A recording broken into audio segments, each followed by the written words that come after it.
September 17th, 2011, and at this point I'm confident that this engine's going to work out. It's been in the car for a couple weeks now. You might have seen the other videos of it running on the ground and the first start in the car. Had some issues initially running it. Took the carburetors off and apart. Discovered some plugged jets, some plugged passageways on this side on the idle circuit, and then found some jets that had been soldered and re-drilled, so got rid of those and put in some intact ones. And after that it runs pretty good. I've got that Joe Gibbs break-in oil in the engine still. I figure I'll go 500 miles with that. The exhaust is sometimes smoky and has a very peculiar smell, not unlike cutting oil. So I'm anticipating the smoking to subside and the foul smell to go away as soon as I change that oil. Maybe wishful thinking there, but it's running good now. It starts easily and has more power and is smoother than the engine we took out. I'm about to put the fiberglass back on here, so I thought I'd make the video while things are more visible.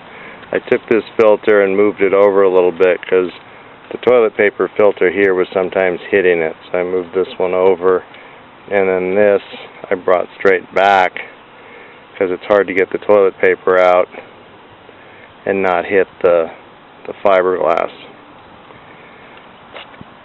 I figure I'll put the toilet paper filter back on once I change the oil. Also, way under the car, maybe it's hard to see, but I trimmed that bracket that holds the bumper for more ground clearance. The angle of these hoses is all wrong. I mimicked the other engine when I installed the fittings and barbs, and this exhaust system I'm using now is totally different. So if I happen to be in the neighborhood, I'll point those down someday.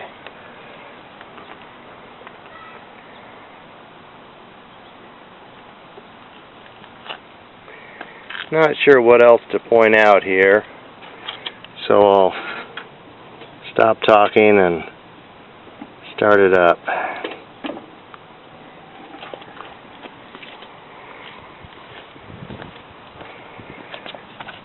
One advantage of having the starter solenoid here in the fender well, it's easy to hook up a remote starter. And I'm going to put the camera on the tripod now.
Couple things I realized I failed to mention.